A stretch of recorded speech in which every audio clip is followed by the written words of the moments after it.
Shalom. Vamos a revisar ahora la segunda aliyá, la Parashat Ki Tisa. En el capítulo 32, que es donde nos quedamos, vamos a leer todo el capítulo y de inmediato comenzamos con el capítulo 33 y alcanzaremos el versículo 11. Vamos a leer en la Torá. Vio el pueblo que se demoraba Moshe para bajar del monte. Entonces se congregó el pueblo alrededor de Aarón y le dijeron: levántate, haznos un ídolo que vaya delante nuestro, porque este Moshe, el hombre que nos hizo subir de la tierra de Mizraim, no sabemos qué fue de él. Entonces les contestó Aarón: quiten los zarcillos de oro que están en las orejas de vuestras mujeres, vuestros hijos y vuestras hijas, y tráiganlos a mí. Y se quitó todo el pueblo los zarcillos de oro que estaban en sus orejas y los trajeron a Aarón. Él tomó de manos de ellos, lo tomó con un buril e hizo un becerro de fundición. Entonces dijeron: este es tu Dios, oh Israel, que te hizo subir de la tierra de Mizraim. Vio a Aarón, construyó un altar delante de él y pregonó a Aarón y dijo: fiesta para Adonai mañana. Madrugaron al otro día, ofrendaron holocaustos, acercaron pacíficos, se sentó el pueblo a comer y beber y se levantaron para festejar. Habló Adonai a Moshe: anda, desciende, porque se corrompió un pueblo que has subido de la tierra de Mizraim. Se corrompió tu pueblo que has subido de la tierra de Mizraim. Se apartaron pronto del camino que les ordené. Se hicieron un becerro de fundición, se prosternaron a él, le presentaron sacrificios y dijeron: este es tu Dios, oh Israel, que te hizo subir de la tierra de Mizraim. Dijo Adonai a Moshe: he visto a este pueblo y aquí que es un pueblo de dura cerviz. Entonces ahora déjame, encenderé mi furia con ellos, los aniquilaré y te convertiré en una nación grande. Entonces imploró Moshe delante de Adonai su Elohim y dijo: ¿por qué, oh Adonai, encenderás tu furia con tu pueblo que has sacado de la tierra de Mizraim con gran poder y mano fuerte? ¿Por qué hablará Mizraim diciendo que para mal los sacó para matarlos en los montes y aniquilarlos de sobre la faz de la tierra?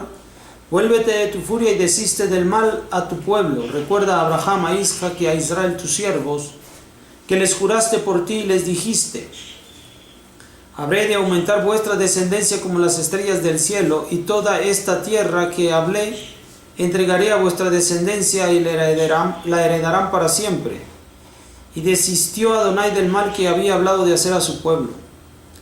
Se volvió y descendió Moshe del monte con las dos tablas de testimonio en su mano, tablas escritas en sus dos lados. De uno y del otro estaban escritas. Las tablas eran obra de Elohim, y la escritura de Elohim era grabada en las tablas.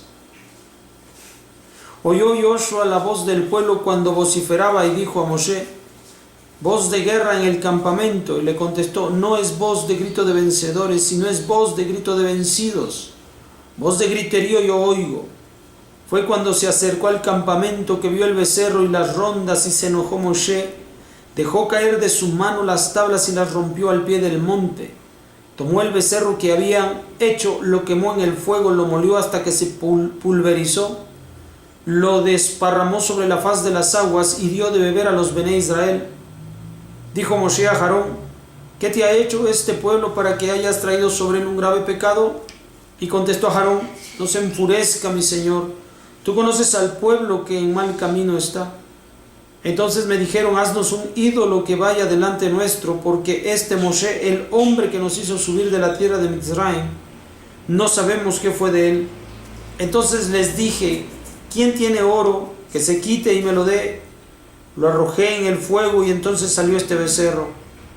Vio Moshe al pueblo que estaba descubierto, porque lo había descubierto a Aarón para burla frente a sus adversarios. Se paró Moshe en el portón del campamento y dijo: quien estuvo con Adonai, que venga a mí.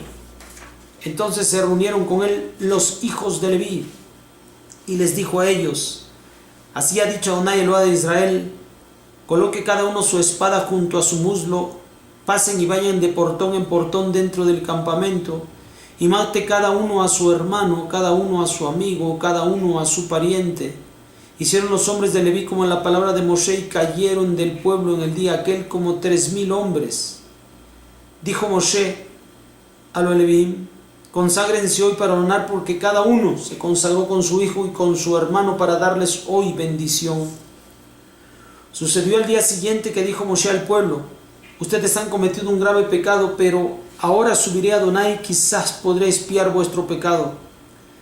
Regresó Moshe a Adonai y dijo: por favor, he pecado este pueblo un pecado grave, pues se hicieron un ídolo de oro. Pero ahora perdona su pecado, porque si no perdonas, bórrame, lo ruego, de tu libro que has escrito. Y contestó Adonai a Moshe: quien fuere el que haya pecado contra mí, lo borraré de mi libro. Y ahora anda, conduce al pueblo hacia donde te he hablado. He aquí mi ángel irá delante de ti en el día que castigue. Tomaré en cuenta sobre ellos su pecado. Y exterminó a Adonai al pueblo porque había hecho el becerro que hizo a Aarón. Dijo Adonai a Moshe: anda, sube de aquí tú y el pueblo que hiciste subir de la tierra de Mitzrayim a la tierra que he jurado a Abraham, a Isaac y a Jacob, diciendo: a tu descendencia la entregaré. Enviaré delante de ti un ángel y expulsaré al Kenaní, al Emorí, al Hití, al Perizí, al Jibí, al Jebusí, a la tierra que mana leche y miel, porque no subiré en tu interior, porque un pueblo de dura cerviz eres tú, porque quizás se extermine en el camino. Cuando oyó el pueblo esta mala noticia, se pusieron de duelo, y no colocó nadie su ornamento sobre él. Dijo Adonai a Moshe: di a los Bené Israel: ustedes son un pueblo de dura cerviz. Si un momento yo subiría en tu interior y exterminaría, pero ahora quita tu ornamento de sobre ti, que yo sabré qué haré para ti. Entonces se despojaron los Bené Israel de sus ornamentos que tenían en el monte Joreb. Y Moshe tomó su tienda y se extendió fuera del campamento, lejos del campamento, y la llamó tienda de reunión. Era entonces que todo el que solicitare de Adonai salía a la tienda de reunión que estaba fuera del campamento. Sucedía que cuando salía Moshe hacia la tienda, todo el pueblo se paraba. Permanecía de pie cada uno en la puerta de su tienda y miraban detrás de Moshe hasta que entraba a su tienda.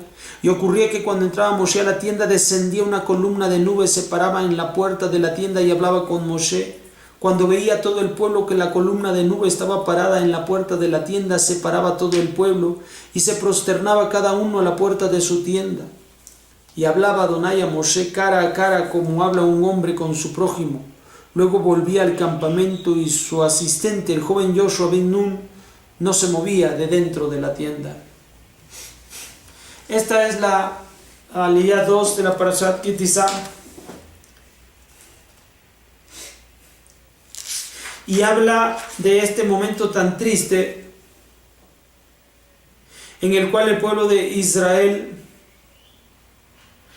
ha de cometer el más grande pecado, el pecado del becerro de oro. Ha sido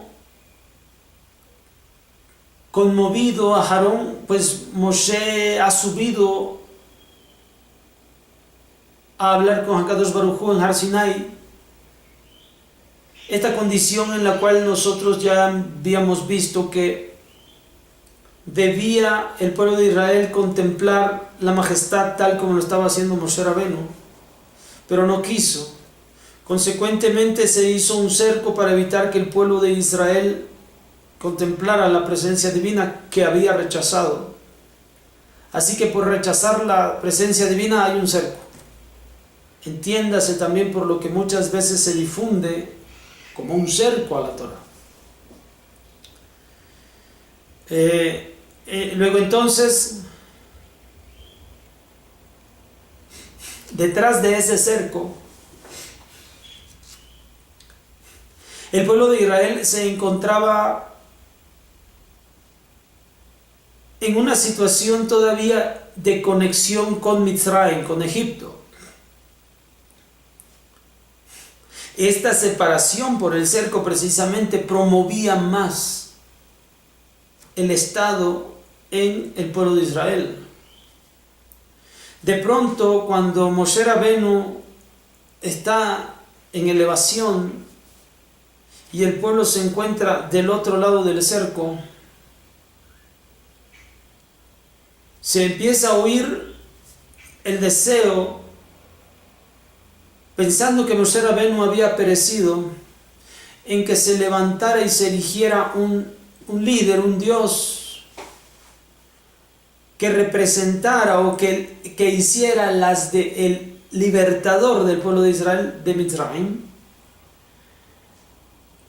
Como Aarón es el que se había quedado a cargo, entre tanto Moshe no se encontraba, le solicitaron a Aarón que hiciera así. Aarón solicita prendas de oro entre el pueblo de Israel, las toma y comienza a fundir de ello, y de repente ocurre en él que puede hacer un becerro de oro. Surge hacer un becerro de oro. Una vez que fragua, una vez que termina la elaboración del becerro de oro, de entre el pueblo de Israel surge la proclama de que ese becerro es quien había liberado al pueblo de Israel de Mitzrayim. Todo esto se transformó en una algarabía terrible, festejos, conceptos de gratitud hacia ese becerro inerte, pero con vida en los corazones de cada uno de ellos. Así son los muñecos, cobran vida en la imaginación de los hombres. Resulta entonces que toda esta algarabía obviamente va a ser oída por los que están en la cima del monte. En primer lugar, a Hakadosh Baruj Hu le hace saber a Moshe qué es lo que está pasando. Moshe, después de sostenerse un tiempo con Hashem para recibir las tablas de la ley, baja con ellas. En el camino hacia abajo se encuentra Yoshua ben Nun, uno de sus alumnos más fieles. Recibe a Moshe, pero le hace saber Yoshua que hay un gran alboroto en el pueblo de Israel, pensando él que hay una cuestión militar, un conflicto. Moshe le explica que no es así, sino que es una situación triste lo que está pasando en el pueblo de Israel. Finalmente baja. Cuando contempla el escenario, Moshe Rabenu toma las tablas de la ley y ¡pum!, se rompen. Las tablas que vienen del cielo se rompen. Esto tiene un simbolismo. Por supuesto, si los hombres eran capaces de adorar oro, que viene de la tierra, y un muñeco, figura que viene de la tierra, tal vez pudieran cometer la aberración de adorar también las tablas de la ley, pues estas vienen del cielo y escritas con el dedo de Dios, y de una forma maravillosa, de acuerdo a lo que relata el texto. Entonces pudieran caer también en este error y divinizar las tablas de la ley, típico entre los más débiles en el pueblo de Israel.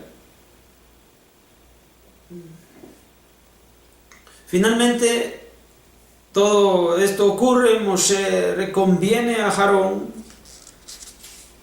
por lo que ha sucedido, y ahora se tiene que dar la destrucción del becerro de oro. Para destruir la idolatría no es una destrucción física, es una destrucción del interior, de las vidas de las personas. Allí es donde se anida la idolatría, no es un muñeco. La idolatría está en la mente y el corazón de las personas. Entonces habrá que destruirlas, y los encargados de destruirlas son aquellos que son fieles a Hashem o se convoca, y los únicos que responden al llamado son los Bené Leví. Ellos, con autoridad, son recomendados por Moshe Rabenu para que tomen la espada y ejecuten a los maleantes dentro del pueblo de Israel. Efectivamente eso se lleva a cabo. Mientras tanto, mientras la sangre va expiando los pecados mayores, con su propia vida expían, los demás están considerando las cosas y Moshe Rabenu de inmediato solicita el perdón divino por esta acción que ha llevado el pueblo de Israel. Claro que con previa amonestación, pues no es algo poco lo que han hecho, es un error grave, grandísimo. Por lo tanto, también merece un castigo. Pero Moshe se entrevista con Hashem precisamente para redefinir el castigo. Sí, necesita castigo y lo merece. Se hace de una forma necesaria. Moshe lo entiende, pero no que sea un castigo, sino una lección de vida. Pues al final el pueblo que permanece aquí es descendiente de Abraham, Isaac y Jacob, aquellos hombres con quienes Hashem tiene una promesa, tiene un convenio, tiene un pacto. Entonces Moshe pide precisamente se respete este pacto en función de los patriarcas, sino en función de estos hombres que se encontraban aquí, en Israel en ese momento. Aquí se muestra una cita que hay entre Hashem y Moshe, que habla de la grandeza del espíritu de Moshe Rabenu, al momento que también recibió a la Shejina en su tienda. Pues los grandes tzadikim, como lo hemos mencionado, se hacen acompañar por la presencia divina. Nosotros somos el templo de Hashem, y la Shejina se encuentra donde se encuentra una persona con ese nivel de crecimiento espiritual. Lo vemos en este caso de Moshe, que se le presenta en su tienda. Lo vamos a ver en el caso de Eliyahu Hanabí, que se presenta con él en el monte Carmelo. Mientras que al resto del pueblo de Israel tenemos el Mishkan para que se nos haga posible esto. Entre tanto desarrollamos nuestro conocimiento espiritual, que al final esto es para lo que nosotros hemos sido llamados. Precisamente este encuentro, esta cita entre Moshe y Hashem, da un signo de manifestación de gloria, y es que el propio rostro de Moshe quedaba impregnado de la Shejina, pues hablaba con Hashem cara a cara, y como cuando un hombre ha estado con una persona que lo impacta, que lo impresiona, que tiene deseos, gustos, satisfacción por la otra persona, de inmediato recibe y refleja de lo que disfruta en su comunión o en su relación con esa persona, lo expresa a los demás. Si ha pasado un rato agradable con amigos o con personas, lo refleja con una sonrisa en el rostro, con un buen estado de ánimo. Pero de igual manera, cuando ha pasado un mal rato con alguien, de inmediato el rostro expresa ese disgusto. Pues resulta que la presencia divina, al haber estado en contacto cara a cara con Moshe Rabenu, también expresa la gloria de esa relación. Es tan grande que el propio pueblo de Israel puede captar a través de Moshe la gloria divina. Es prácticamente insoportable para el pueblo de Israel esa gloria, que cada vez